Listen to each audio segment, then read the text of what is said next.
Hello friends, जैसा कि हमने लास्ट एपिसोड में देखा था कि वांग ली सीधे ही वांगफेंग वैली की तरफ जाने लगता है। तभी उसे पता चलता है कि वांगफेंग वैली पर भी टांग फैमिली ने कब्जा कर रखा है। तो उन पर हमला करने के लिए उनके फॉर्मेशन को तोड़ देता है और तभी उनका एक शॉर्ट फॉर्मेशन चालू हो जाता है। उनको देखते हुए टांग फैमिली का एल्डर काफ़ी ज़्यादा खुश हो रहा होता है और वो अपनी पूरी अकड़ जोर शोर से दिखा रहा होता है। इधर वांगलिन कह रहा होता है, तुम्हारे इस शॉर्ट फॉर्मेशन को मैं अपनी तलवार से तोड़ दूंगा। अब आगे इस एपिसोड की शुरुआत में हम देखते हैं कि वे सभी सौड़े उसके ऊपर हमला करने वाली होती हैं। वांगलिन तुरंत ही अपने पास से एक सुरक्षा कवच बना लेता है, जिसकी वजह से वो सभी तलवारें उसी के ऊपर रुक जाती हैं। उस सुरक्षा कवच को देखते हुए नीचे के एल्डर काफ़ी ज़्यादा चौंक चुके होते हैं और सोच रहे होते हैं आखिर ये किस तरह का सुरक्षा कवच है। वांग कह रहा होता है, तुम्हारे शॉर्ट फॉर्मेशन को मैं अपने ही शॉर्ट से तोड़ दूंगा।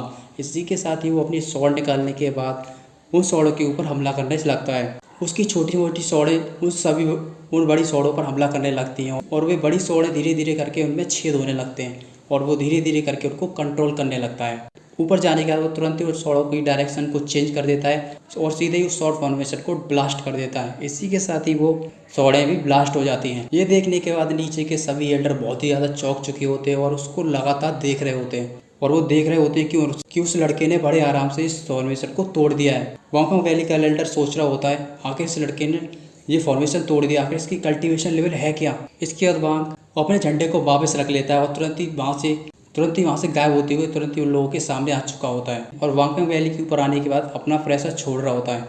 उसके प्रेशर को देखते हुए उसको देखने के बाद एल्डर आगे आता है और कहने लगता है, फेलो कल्टीवेटर, मैं जरूर जानना चाहूँगा कि मेरी वांगफेंग वैली ने आपको किस तरह से दुख पहुँचाया है कि आप हमारी वांगफेंग फैमिली को मिटाने के लिए यहाँ तक आ चुके हैं। ईश्वर वांगलिन उससे कहने लगता है, मुझे वांगफेंग वैली से कोई भी मतलब नहीं है, मैं सिर्फ टांग फैमिली के लोगों को यहाँ पर मारने आया हूँ। उसकी बात सुनते ही टांग फैमिली का एल्डर और टांग फैमिली का यंग मास्टर दोनों ही चिढ़ जाते हैं। नीचे से यंग मास्टर कहने लगता है, तुम कौन हो? क्या तुम ही हो जिसने फौजी को मारा था, जिसने टांग फौजी को मारा था?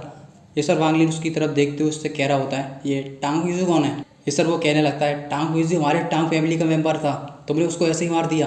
ये सर वांग कह रहा होता है, मैं वांग छोटे मोटे लोगों को याद नहीं रखता और टांग फैमिली के लोग ऐसे नहीं कि जिनका नाम याद रखा जाए।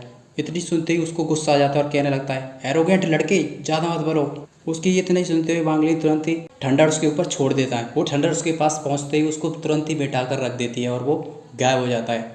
ये देखने के बाद वो टांग फैमिली का एल्डर काफ़ी ज़्यादा डर चुका होता है और तुरंत ही उस वांगफेंग फैमिली के एल्डर के पीछे जाकर छुप जाता है। वांगफेंग फैमिली के इसके बाद वांगफेंग फैमिली के एल्डर से पूछने लगता है, आखिर मैं तुमसे ये पूछना चाहता हूँ कि टांग फैमिली ने जो सभी वोटल्स की स्पिरिट रूट्स चुराई हैं उसमें तुम्हारा कोई हाथ हो? बता सकते हो क्या तुम मुझे? क्योंकि मुझे पता है कि करीब 100 साल पहले वांगफेंग फैली ऐसा बिल्कुल भी नहीं था, क्योंकि इस जगह पर काफ़ी ज़्यादा हरियाली थी और काफ़ी लोग हंसी खुशी से रहते थे और ये सेक्शन काफ़ी ज़्यादा राइटियस था। पर अब देखो, अब ऐसा लगता है कि यहाँ पर मातम छाया हुआ है। ये सर वो एल्डर कह रहा होता है, आपके कहने का क्या मतलब है? ये सर वांग उससे कहने लगता है, मैं बस इतना कहना चाहता हूँ कि ये जगह जो राइटियस थी वो राइटियस ही रहनी चाहिए। मैं नहीं चाहता कि तुम मेरे दुश्मन बनो और ना ही टांग फैमिली को बचाने की कोशिश करो। अगर तुम ऐसा करोगे तो तुम मेरे भी दुश्मन बन सकते हो। ऐसा अगर हुआ तो तुम्हारा सेक्शन बहुत जल्दी मिट जाएगा। उसकी ये सभी बातें सुनते हुए आसपास के एल्डर कह रहे होते हैं, ग्रेट एल्डर मान जाओ उसकी बात, टांग फैमिली के लोगों को हवाले कर दो जिससे कि हम बच जाएंगे और वैसे भी हम टांग फैमिली से छुटकारा पाना चाह रहे थे, कर दो कर दो।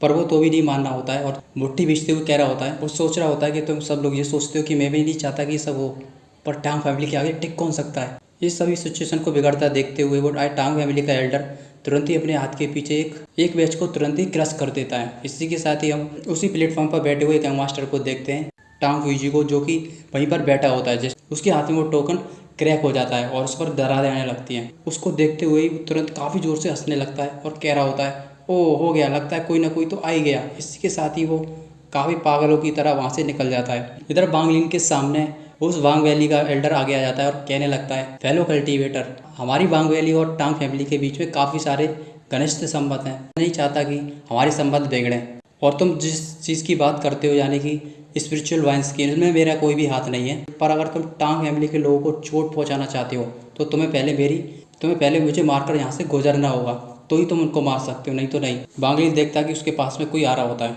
वो देखते पास में से एक लाल कलर का क्लाउड उनकी तरफ आता हुआ आ रहा होता है, जिसके अंदर से वही टांग फैमिली का एक मास्टर निकलता है और कह रहा होता है, आगे टांग फैमिली के लोगों को मारने की कौन कोशिश कर रहा है, मुझे बताओ। उसको अपनी तरफ आते हुए देखते हुए वांगलिन सोच रहा होता है, आगे चार कोई ना कोई तो आ ही गया, इसी के साथ ही वो उसकी तरफ जा रहा होता है। इधर वो टांग फैमिली का पागल यंग मास्टर इसी के साथ ही वो अपने उस क्लाउड में से काफ़ी सारी वाइन्स को निकाल देता है और उसमें से रेड कलर की स्पिरिचुअल वाइन निकलने लगती है, जो कि पूरी तरह से वांग वैली के ऊपर, डिसीबल्स के ऊपर कहर बचाना शुरू कर देती है। वे लोग अपने कान बंद कर लेते हैं और उनकी सोल उनके शरीर से खींचने की कोशिश कर रही होती है। ये सब देखते हुए ग्रेट एल्डर कहने लगता है, टांग फैमिली के मास्टर ये सब मत करो, ये हमारे ही लोग हैं। उसकी बात सुनने के बाद तो काफ़ी ज़ोर से हंसने लगता है और उसके ऊपर भी प्रेशर डाल देता है, जिसकी वजह से वो अपने मुंह से खून फेंक जाता है। आसपास के एल्डर आते हैं और उसको संभालने लगते हैं। तभी पीछे से वो टांग एल्डर कहने लगता है, यंग मास्टर ये आदमी था, और बांगली की तरफ वो उंगली कर देता है। यंग मास्टर यही आदमी था जिसने ही हमारी पहली वाइन्स को भी उड़ा दिया था,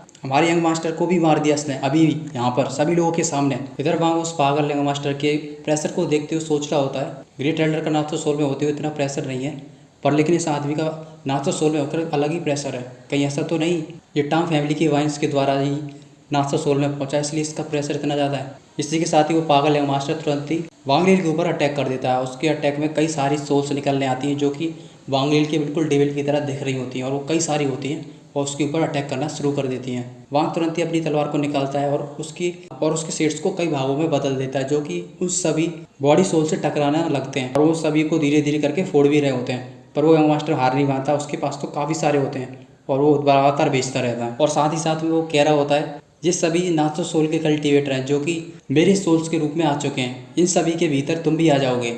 और काफ़ी ज़्यादा हंसने लग रहा होता है। वहाँ कह रहा होता है, ऐसी बात है तो मैं तुम्हारे एक ख्वाब तुरंत ही ख़त्म करता हूँ। इसी के साथ वांगलिन अपनी स्वॉर्ड की स्पीड बढ़ा देता है और उसके सभी सोल्स डेविल धीरे धीरे करके मरने लगते हैं। वो एकदम ही चौंक रहा होता है और वो कह रहा होता है, ये क्या हुआ। तभी पास में से एक वांगलिन की स्वॉर्ड आ जाती है और वो फॉर्मेशन लगाते हुए उसको रोकने की कोशिश करता है, पर चारों तरफ से उसकी स्वॉर्ड आने लगती है और वो चारों तरफ फॉर्मेशन लगा देता है। वहाँ कह रहा होता है, अब मजे लो। इसी के साथ ही उन सभी टॉर्च को फोड़ देता है। उनको फोड़ देने के बाद वो उसी के अंदर कैद हो जाता है। नीचे से ग्रेट एल्डर ये देखते हुए सोच रहा होता है, उस पागल यंग मास्टर से लगातार लड़ सकता है, वो भी बराबर ही में। वो पागल यंग मास्टर इधर चिल्ला रहा होता है, कहाँ गया, सामने आओ। इधर वहाँ एक और टेक्निक को तैयार कर रहा होता है। जैसे ही उसका धुआं हटता है, वहाँ कह रहा होता है, चलो ये ट्राई करो। अब डबल कोटेशन टेक्निक को उसके ऊपर फेंक देता है, जो कि उसके ऊपर जाते ही उसके कंट्रोल में जितनी भी सोल्स थी उस सबको उसके कंट्रोल से बाहर कर देता है। इसी के साथ ही वो यंग मास्टर काफ़ी ज़्यादा घायल हो जाता है और नीचे की तरफ गिरने लगता है। वो नीचे की तरफ गिरते हुए अपनी पुरानी मेमोरी के बारे में सोच रहा होता है, जो कि उसने अभी अपने छोटे भाई को मारा था। वो देखता है कि उसकी सोल उसी के ऊपर देख रही होती है और वो काफ़ी स्पीड से आती है और उसको खाने लगती है। वांगली तुरंत ही उसको वापस ऊपर ले लेता है और अपने हाथ में पकड़ लेता है। इधर टांग एल्डर तुरंत ही जमीन पर गिर चुका होता है और कह रहा होता है, इसने मार दिया है मास्टर को। वांगली उन लोगों के तुरंत ही सामने आ जाता है और वो टांग एल्डर उसके सामने अपना सर जमीन पर पटकने लगता है और कह रहा होता है, सर मुझे माफ़ कर दीजिए, सर मुझे माफ़ कर दीजिए। पर वांग उस वैली के एल्डर से पूछने लगता है, क्या करना चाहते हो तुम। इस सर वो कहने लगता है, हमारा सेक्शन पहले फर्स्ट नंबर पर था, और पिछले 100 सालों से ये टांग फैमिली हमको काफ़ी ज़्यादा परेशान करके रखा है। इसी के साथ ही वो टांग फैमिली के एल्डर को उठा लेता है और कहने लगता है, आज के बाद टांग फैमिली की कोई भी बात नहीं मानेगी, क्योंकि वैसे भी उनका यंग मास्टर यहाँ पर मर चुका है, तो वो हमको जाने नहीं देंगे। तो इससे अच्छा यही है कि हम उनको भी ना जाने दें। और इसी के साथ ही वो अपने सभी डिसिपल्स से कहने लगता है, आज के बाद तुमको टांग फैमिली का जो भी लोग देखें उन सभी पर हमला करो। उसका ऑर्डर सुनते ही सभी डिसिपल कहने लगते हैं, जरूर, हम जरूर करेंगे। इधर वांग तुरंत ही उस वाइन के फॉर्मेशन को देखने लगता है। उस फॉर्मेशन को देखने के बाद तुरंत ही वो ग्रेट एल्डर के साथ वहाँ चले जाता है। तुरंत ही उसको वहाँ पर तोड़ देता है। उसको तोड़ने के बाद जितनी भी स्पिरिचुअल रूट एनर्जी होती है वो वापस जाने लगती है। इधर टांग युआन को पता चल जाता है कि एक और वाइन बंद हो चुकी है, और ये भी पता चल जाता है कि उसके 3 यंग मास्टर मर चुके हैं। ये सोचते हुए वो काफ़ी ज़्यादा गुस्से में आ चुका होता है और कह रहा होता है, जिसने भी हमारे टांग फैमिली के लोग मारे उन सभी को मार दो। टांग फैमिली के लोगों को मारने की कोशिश कर रहा है। वो सोचता है कि हम लोग कुछ नहीं करेंगे, मैं चाहता हूँ कि तुम उसकी शरीर को पूरी तरह से नष्ट करके रख दो, उसकी सोल को भी नहीं जाने देना, उसको ऐसी मौत देना कि उसकी रूह भी कांप जाए। इधर हम टांग फैमिली के एक और मास्टर को देखते हैं, जो कि कल्टीवेट कर रहा होता है, और उसकी बात सुनने के बाद अपनी आंखें। इस एपिसोड में बस इतना ही, मिलते हैं अगले एपिसोड में।